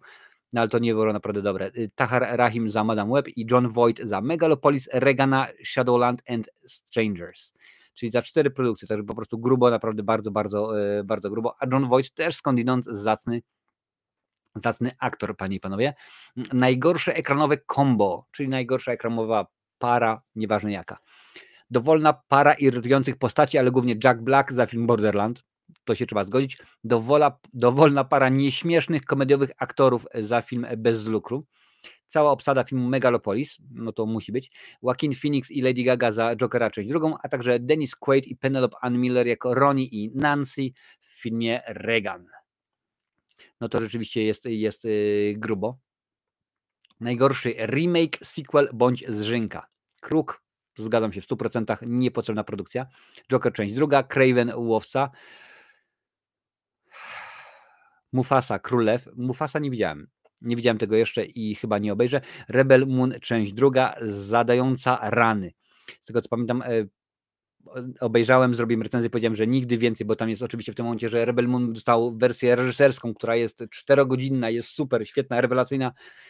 Ormando chyba oglądał i chyba zrobił recenzję i ja się nie będę wygłupiał, ja obejrzałem normalne wersje i powiedziałem, że mam dość. Najgorszy reżyser, czyli S.J. Clarkson za Madame Web, Francis Ford Coppola za Megalopolis, Todd Phillips za Jokera 2, Eli Roth za Borderlands, dla mnie niesłusznie, ale to już mówiłem wam czemu, oraz Jerry Seinfeld za Bez lukru. Najgorszy scenariusz to Joker 2, Kraven łowca, Madame Web, Megalopolis oraz Regan, panie i panowie. Rozdanie nagród będzie dzień przed Oscarami. Aż zaraz zobaczę właśnie, co tutaj piszecie, bo to jest nieporozumienie rzeczywiście, jak to jest. Tutaj napisał Purple, gdybyś mógł wybrać jeden konkretny filmik, który byś oglądał codziennie, to jaki by to był film? Żeby było śmiesznie, powiem ci, że to był Dzień Świstaka. Bo akurat uwielbiam tę produkcję, więc czemuż by nie, i zaczynają się wasze komentarze. Proszę bardzo. Joker 2 odwrócił sens pierwszego Jokera do góry nogami. To jest bzdetne masełko, co? Że wie, że takie rzeczy się robią. Tutaj jak pamiętam na przykład, że to, co się wydarzyło w Secret Invasion, tak, od Marvela, okazało się nagle, że nie. To, co widzieliśmy w Avengerach, to się nie dzieje. To, co wiemy o Nico Fury, to się nie dzieje. To jest po prostu głupota. Czemu takie rzeczy są robione? Czemu? Nie chcemy tego. Wiktor pisze, Madame Web moim zdaniem powinna dostać złotą malinę. Na pewno dostanie i to nie jedną, to ci już obiecuję. Jurek Piechota. Ja też uważałem, że Megalopolis będzie dobrym filmem. Niestety ogromna kasa, nie zawsze dobrego efektu. No widzisz. A tym bardziej, że przecież Coppola sam ten film finansował. To była jego kasa, to było z jego kieszeni poszło. Także po prostu bardzo, bardzo, bardzo źle. Madame Web to mój faworyt. Kupa na całej linii. Zgadza się. Phoenix nawet nie był tragiczny w Jokerze. On tragiczny nie był, ale sama kwestia tego, jaka była fabuła, jaka była interakcja, co to się działo, wiesz, no było, przy ten jego śmiech w tym filmie jest dobry, jest przerażający, jest dziwny, naprawdę dziwny. Dlatego ja jestem zaintrygowany. Nie widziałem żadnego z tych filmów i raczej nie obejrzę. Gratuluję gustów, w końcu tobie się przynajmniej udało coś nie oglądać, bo takie złe te filmy. Widziałem Kruka, dla mnie zbrodnia na fajnym komiksie. No wiesz, gdyby to on powinien dostał 5 lat dożywocia za tego Kruka, bo to jest po prostu źle. Oj tak, Dzień Świstaka to jeden z tych filmów, do których lubię wracać. Ciekawy gier Łukasz. Zgadza się. Już tutaj sprawdzę, co jest grane. Panie i panowie, tylko przypomnę, że jest na YouTubie ankieta. Możecie zagłosować. Czy zostajemy, czy podoba ci się, kiedy odcinki na żywo są co niedzielę o 20, czy wolałbyś o 19? Jak to jest? Pytam się, ponieważ może można zrobić to wcześniej, a moje dzieciaki już troszeczkę dorastają, więc pewnie tak. Dobra, lecimy dalej, panie i panowie, bo Oscary jeszcze są do omówienia. Tutaj też wam powiem oczywiście produkcje, które widziałem, których jeszcze nie udało mi się obejrzeć, ale o tym będziemy mówić zaraz. Oscary 2025, już poznaliśmy nominacje. Chciałem zrobić odcinek na żywo z nominacji, z tej całej audycji, no ale niestety byłem w pracy. No wiadomo, że najpierw trzeba zarabiać, żeby potem można było swoje hobby tutaj uskuteczniać.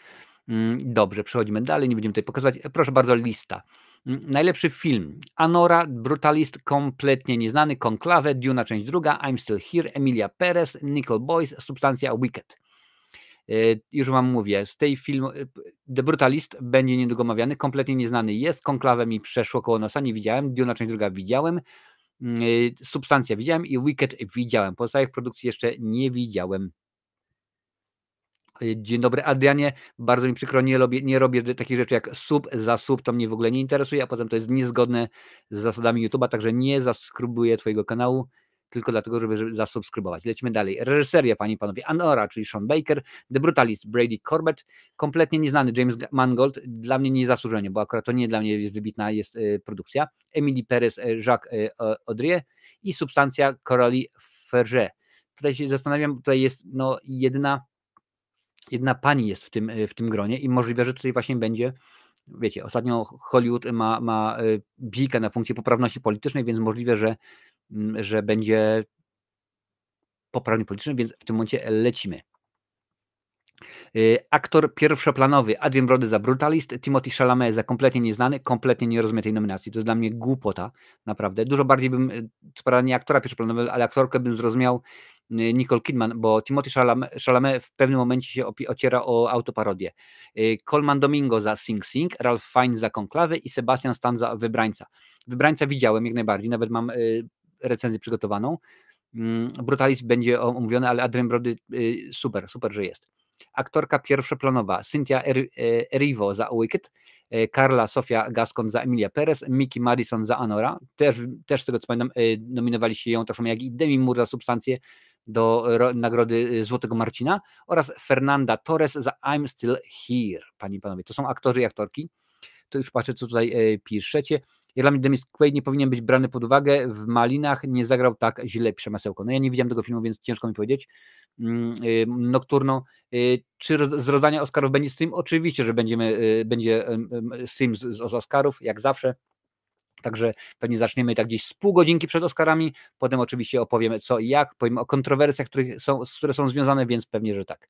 Anora bardzo, bardzo polecam. Zamiast kompletnie nieudanego powinni tam umieścić Dune, część druga, kompletnie nieznanego. Powinni na pewno zmienić kilka rzeczy. Dobra, lecimy dalej. Najlepszy scenariusz adaptowany, James Mangold za kompletnie nieznanego. To też jest dalej. No nie rozumiem tego. Kolejna propozycja to z Konklawę, potem Emilia Perez, Nickel Boys i Sing Sing. Nickel Boys nie widziałem, Sing Sing też rzeczywiście jeszcze nie, ale akurat do ceremonii rozdania Oscarów jak najbardziej to wszystko nadrobię, bo akurat ja tak mam, że kiedy się pojawiają filmy nominowane do Oscara, to ja sobie stawiam za punkt honoru, ażeby obejrzeć te wszystkie filmy. Sekundkę mi się tutaj coś wyskakuje. Ogarnąć bardzo ładnie, jeszcze sobie patrzę. Pewnie są rzeczy ważne i ważniejsze. Więc wszystkie te filmy, które są dostępne będą. Też niedługo powstanie materiał na kanale o tym, gdzie te produkcje można zobaczyć, bo gro z nich już jest dostępny na Netflixie, na Maxie, na Disneyu, więc o tym was też poinformuję. Będziecie mogli sobie spokojnie kliknąć i zobaczyć. Najlepszy scenariusz oryginalny Anora, proszę bardzo, tutaj było mówione Nocturno, że poleca. The Brutalist, Prawdziwy ból, Jesse Eisenberg, czyli film w Polsce i to przecież Jesse Eisenberg, facet, który ma polski paszport, więc Polak został nominowany. Można tak powiedzieć. September 5th, czyli 5 września i Substancja. Bardzo ciekawie. Film międzynarodowy. Niestety nie mamy polskiego filmu, ale jest polska koprodukcja, czyli Dziewczyna z igłą. A oprócz tego I'm Still Here, Emilia Perez, Nasienie Świętej Figi, a także Flow. Flow to jest animacja, która miała swoją premierę przedwczoraj. Będzie recenzja w przyszłym tygodniu. Montaż. Anora, Brutalist, Conclave, Emilia Perez i Wicked. Patrzę dalej, zdjęcia. Brutalista, Duna, część druga, Emilia Perez, Maria Callas, Nosferatu. W końcu Nosferatu. Maria Callas czeka na swoją polską premierę, więc troszeczkę jeszcze rzeczywiście poczekamy sobie. No ja wiem, że kategorie techniczne to jest inszość, tutaj mogą być różnego rodzaju zaskoczenia, no ale jak na razie nie jest najgorzej. Efekty specjalne. Obcy Romulus, Better Man, niesamowity Robbie Williams, Duna, część druga, Królestwo Planety Małp, Wicked. Tutaj widziałem wszystko oprócz Królestwa Planety Małp. I zgodzę się, obcy Romulus zapewne dostaje za pięknie odmłodzonego Iana Holma, bo tak musiał być. Betterman za świetnie zrobione technologie mocap, czyli motion capture, bo rzeczywiście to, jak zrobili tego małpę chyba, czy goryla, małpę mi się wydaje, no to jest coś niesamowitego. Rzeczywiście, jeżeli nie widzieliście, polecam film, zresztą recenzja jest na kanale. Duna, część druga, no to była oczywista oczywistość, prawda? Królestwo Planety Małp nie widziałem. Cześć Jerewani, witam cię bardzo serdecznie. Także musimy mi dać znać, czy Królestwo Planety Małp rzeczywiście ma aż tak dobre efekty specjalne. No i Weekend, no trudno się oczywiście nie zgodzić. Sekundkę, muszę przepukać gardziołko.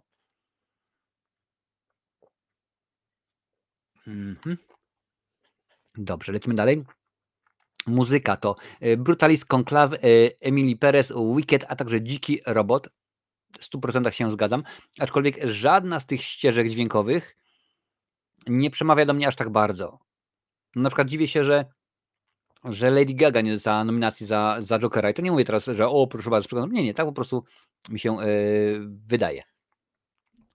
Pytanie od Borysa, na kogo będziesz głosować na prezydenta Polski? Bardzo mi przykro, na pytania polityczne nie odpowiadam.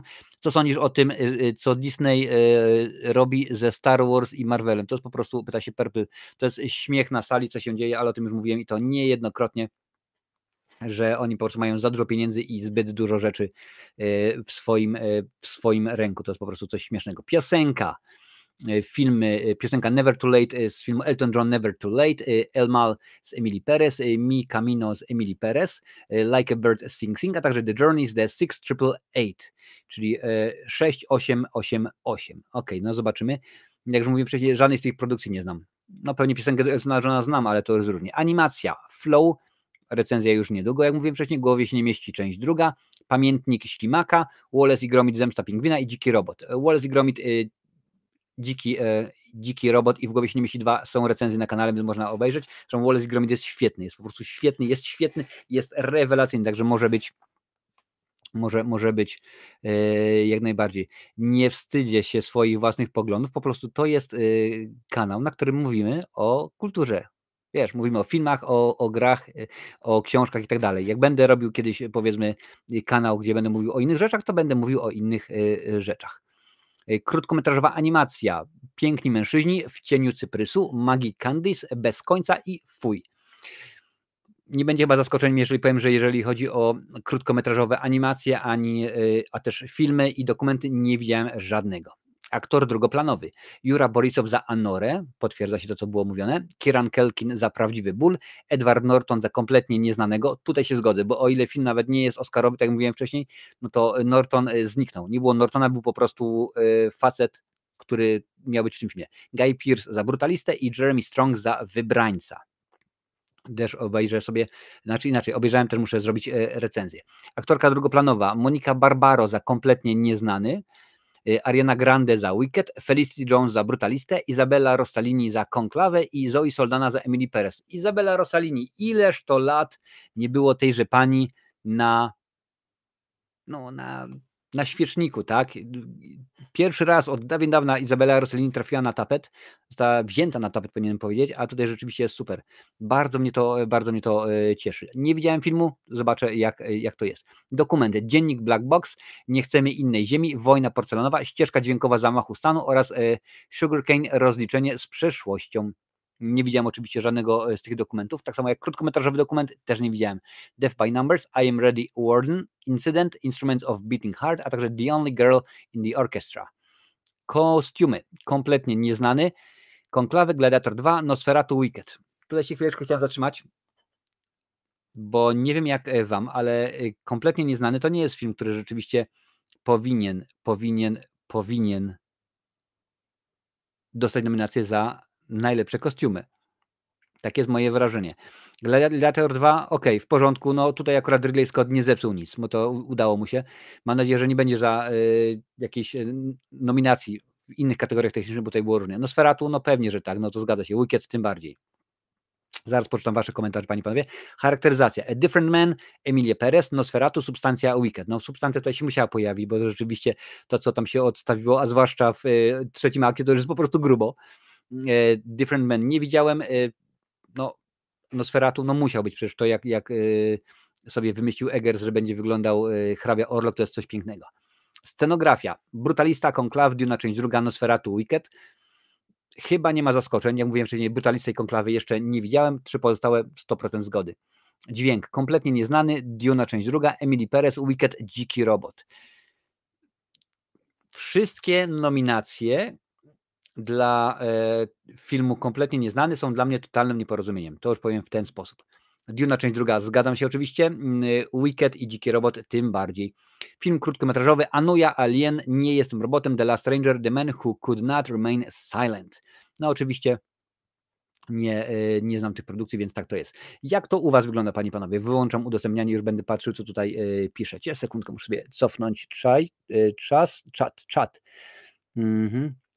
Borys, czyli boisz się stracić obserwujących, rozumiem. Wstyd mi za takich ludzi, bo skoro robisz live'a, to powinieneś brać pod uwagę, że ktoś trafi tu przez przypadek i zada ci jakieś pytanie, jak na przykład Violeta Villas. Trzymaj się i rób swoje, chowaj głowę w piasek, cześć. Borys, dziękuję Ci bardzo za to, że byłeś. Nie wracaj i nie komentuj, bo równie dobrze mogę się wypowiedzieć na temat ekonomii w Mikronezji, na temat polityki Korei Północnej, bo nie mam na ten temat pojęcia, a skoro nie chcę się na czym wypowiadać, to nie będę. Skoro mówimy tutaj tylko i wyłącznie o takich rzeczach, no to mówimy. Twoja ulubiona gra z 2025 roku, pyta Pepryl. Nie mam pojęcia, jeszcze w żadną grę w tym roku nie grałem. Patrzę dalej, co piszecie. Gdzie to było? Dobra, tutaj. Twoje największe zaskoczenie nominacji do Złotych Malin i Oscarów, kogo byś wywalił z listy, kogo Ci brakuje? Jeżeli chodzi o Oscary, to bym zdecydowanie wywalił kompletnie nieznanego, totalnie, bo to jest po prostu nieporozumienie, że ten film to się pojawił. Jest dla mnie mimo wszystko zaskoczeniem, może nie jest to bardzo dobry film, ale spodziewałem się, że Nicole Kidman będzie również nominowana do Oscara za to, co zrobiła z Baby Girl, za to, jak odważnie się pokazała.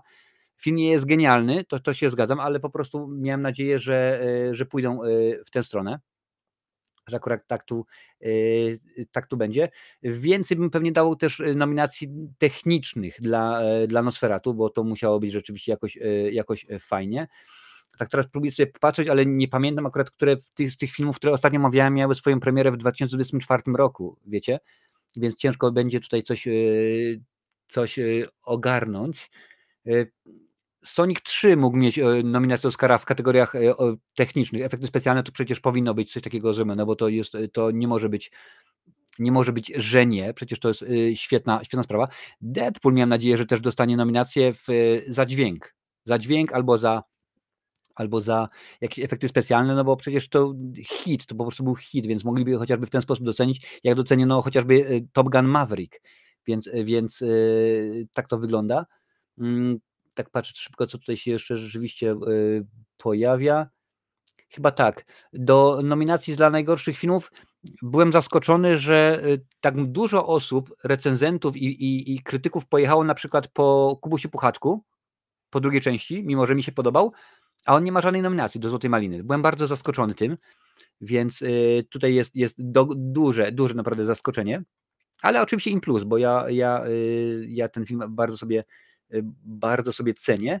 Tak patrzę, co tutaj rzeczywiście jeszcze jest. Beetlejuice mógł mieć nominację w kategorii technicznej, czyli na przykład charakteryzacja, bo to rzeczywiście było fajne, albo kostiumy.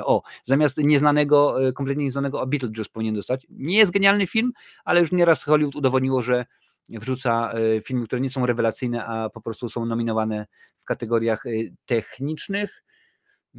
Gdzie to jest ten lipiec, a to nie będę przeglądał całej listy, bo to rzeczywiście tego jest dosyć sporo. No w głowie się nie mieści, to już mówiłem rzeczywiście, że jest jak najbardziej. Więc kilka tych propozycji było. Jedno życie.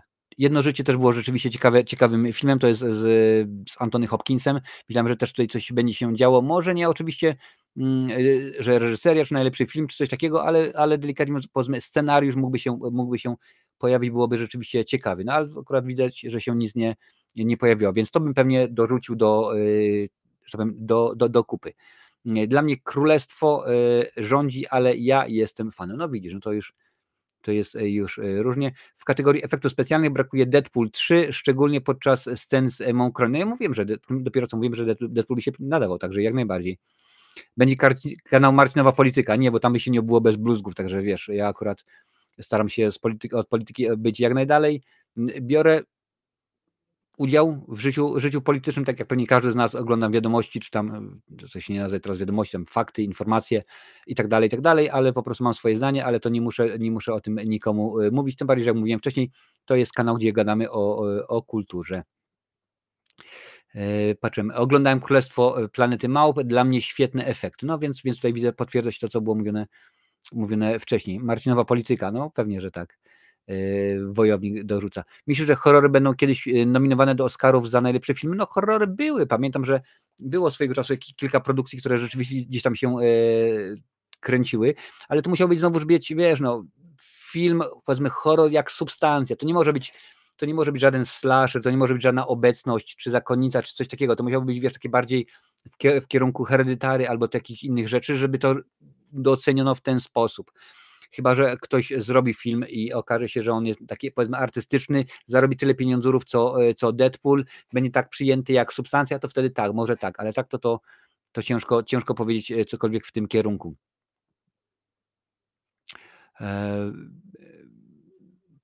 Patrzę dalej. Uważam, że Lily Rose Depp, Skarsgård powinien mieć nominacje aktorskie.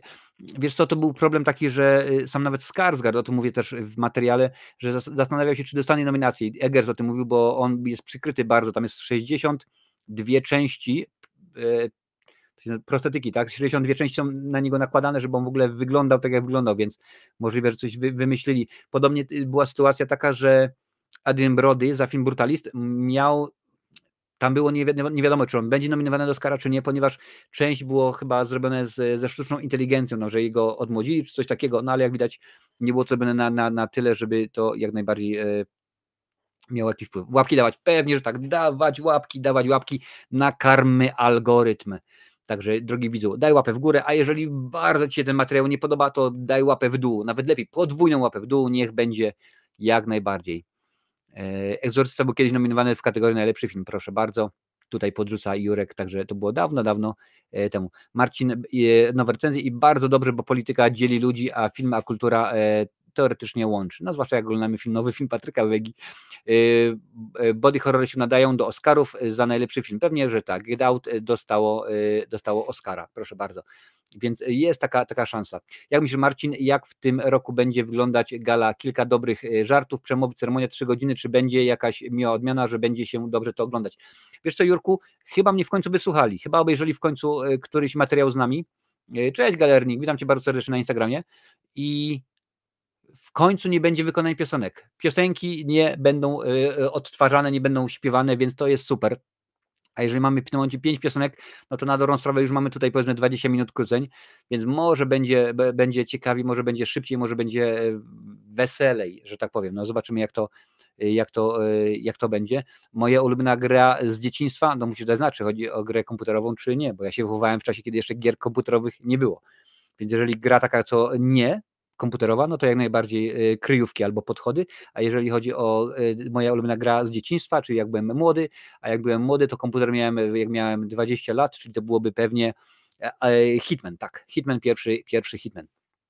Więc powinno być dobrze. No Jimmy Kimmel prowadzi i on się na tym zna, bo to już nie jest po raz pierwszy, więc zobaczymy, mam nadzieję, że będzie super, aczkolwiek nie wybiegam aż tak daleko, proszę nie że będzie super, świetnie, rewelacyjnie, skróciliby to, mogłoby być lepiej. Dla mnie cały czas jest dziwne, że te wszystkie rodzaju kontrowersje, wiesz, bo musi być tyle tych osób i tak dalej, no sobie omówimy sobie później, znaczy nie dzisiaj, ale za czas jakiś, bo na przykład lista Schindlera albo Szeregowiec Ryan nie mogły być, nie tyle, że z nagrodami, ale nie mogły być nominowane do Oscara według obecnych zasad i tak dalej, i tak dalej. Mam nadzieję, że pójdą do przodu i stwierdzą, o proszę bardzo, my jak najbardziej musimy zrobić tego było szybciej, ale pamiętaj na koniec, że włoska firma Mamonna Kasucci musi się zgadać, a tam jak są przerwy reklamowe, to tam są grube, nawet nie miliony, ale tam są dziesiątki milionów zarabiane, jak nie setki.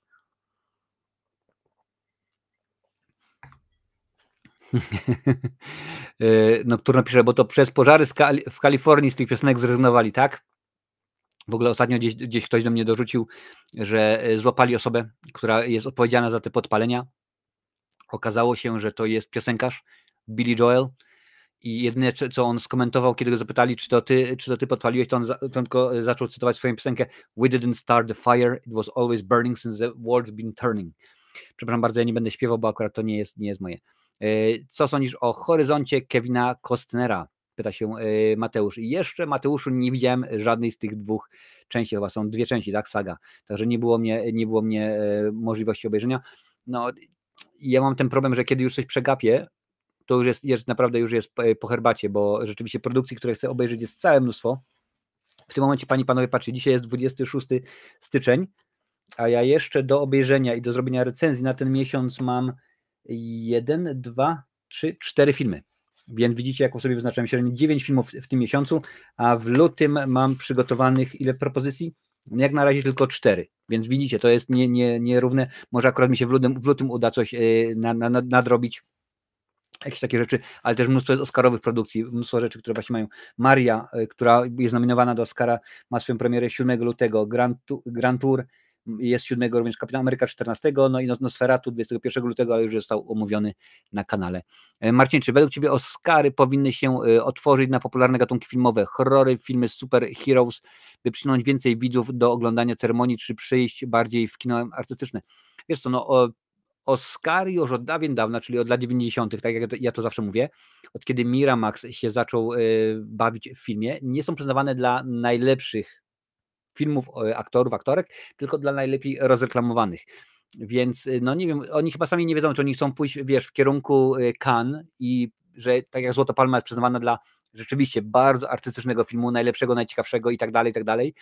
Ile razy przecież była w topa, ile razy przecież Pulp Fiction chociażby dostało złotą palmę w Cannes, a na przykład w Stanach w ogóle ten film został zapomniany, więc tak, powinni się otworzyć, wiesz, powinni na przykład dołożyć kategorię, tak jak była planowana, jakiś taki pomysł był na przykład, że dla największego hitu, wiesz, to się stało przy okazji Top Gun Maverick, kiedy rzeczywiście, no jak sam Steven Spielberg powiedział, że Top Gun Maverick to jest film, który uratował kino, że dla największego filmu, dla filmu, który zarobił najwięcej pieniędzy na całym świecie. Proszę bardzo, ciach, wrzucamy jak najbardziej. Jest planowana, żeby była też Oscar dla aktora mocap z technologii motion capture. Rzeczywiście, może coś takiego, może dorzucić. No, z całym szacunkiem już zmienili, że nie ma za montaż dźwięku i za dźwięk, jest jeszcze krótkometrażowy. Może zrobić właśnie w ten sposób, że zmniejszyć przemówienia w porządku. Nieważne, czy w tym momencie dostajesz za najlepszy film, czy za krótkometraż cały czas. Skoro masz 90 sekund, to 90 sekund. Nie interesuje mnie, czy jesteś James Cameron, czy jesteś Demi Moore, czy jesteś zwykłym, nieznanym reżyserem z Finlandii, ale po prostu masz tak samo i traktować w ten sposób. Może to by przyciągnęło bardziej. A w tym momencie, kiedy mamy, wiesz, masz reżysera krótkometrażowego filmu i jemu się szybko włącza mikrofon, a potem wychodzi na mównicę bodajże Spike Lee i mówi, jak mi wyłączycie ten mikrofon, to się wkurzę, i on tam mówi przez 3-4 minuty, dajcie spokój. Powinni pójść jak najbardziej. Może my wiemy, że kategorie techniczne są tak naprawdę dla właśnie dla filmów komercyjnych przeznaczone, jak tutaj mówiłem, jak Obcy Romulus, czy Avengersi też przecież byli nominowani do Oscara w kategoriach technicznych, ale może też powinniśmy zacząć je traktować poważnie, bo też trzeba włożyć pracę w to właśnie, jeżeli popatrzycie, jeżeli na przykład obejrzycie materiał mój o tym, gdzie mówię, jak powstawał Nosferatu, no to Skarsgård, oprócz tego, że zagrał, no to on też pracował z nauczycielem śpiewania bodajże, żeby obniżyć głos o oktawę, ponieważ Eggers powiedział żadnego komputerowo generowanego efektu. Ten głos, który słyszymy, to jest właśnie Bill Skarsgård z osobą, która go uczyła ruchu, jak to się ma poruszać. Lily Rose Depp również miała i ćwiczyła. To wszystko wyglądało, to nie jest nagle tak, że oni sobie wchodzą ciach i nie, no to rzeczywiście jest mnóstwo pracy, więc powinni pójść też w innym kierunku, nie tylko, że skoro nominacja do Oscara, no to musi dostać Timothée Chalamet za biografię Dylana. No nie powinien dostać nominacji, powinien być na takich samych warunkach traktowany jak aktor motion capture, który występował jako Robbie Williams w biografii Better Me, bo rzeczywiście do tego inaczej nie dojdziemy nic. Czy słyszałeś o filmie Hard Eyes? Taki walentynkowy slasher. Nie słyszałem, masełko, musiałby znać coś więcej. A propos Oscarów, to bardzo polecam książkę Oscarowe Wojny o historii tych nagród. Dziękuję bardzo. W tym momencie czytam sobie o Blues Brothers, ale to akurat inszość, ale pewnie, że tak. Książek jeszcze mam chyba ze 4 pułkowniki. Od lat gadają, żeby zrobić kategorię najlepszy film popularny, gdzieś można to wszystko upchać, ale na gadaniu skończyło. No tak, wiesz, najlepszy tak zwany blockbuster. Ciach, dziękuję bardzo, ten film zarobił najwięcej i niech tak będzie, niech śmiga, czemuż by nie byłoby super świetnie, panie i panowie. Słuchajcie, w przyszłym tygodniu, co się będzie działo w przyszłym tygodniu? Będzie się działo bardzo, bardzo, bardzo dużo, bo oprócz tego, że będzie pewnie live dla wspierających, bo trzeba omówić pewne rzeczy, co będą na luty, co się będzie działo, to trzeba będzie pomówić, to panie i panowie pojawią się, postaram się obejrzeć Dziewczynę z igłą, ale to nie gwarantuje nic, bo rzeczywiście z tym może być różnie, który jest, 2 luty przyszły jest tydzień, ale to teoretycznie nie ma żadnej premiery zapowiedzianej, więc może akurat zdążę. Flow, na pewno się pojawi recenzja Flow tej animacji, a także Brutalista. Flight Risk, czyli nowy film Mela Gibsona z Markiem Wahlbergiem, zobaczę, bo to akurat z tego, co gdzieś tam mi przemknęło, to różnie z tym może być, więc zobaczymy, co się będzie działo. To jest mnóstwo też pełno jeszcze starych recenzji, starych filmów, które tam gdzieś dawno, dawno temu były, ale to będzie pewnie, że tak. Do tego shorty będzie mocno, panie i panowie, będzie super. My się widzimy na tydzień na żywo za tydzień, ale jeszcze sprawdzę wyniki ankiety, bo jestem wam to winien. Proszę bardzo, gdzie to jest? To będzie to.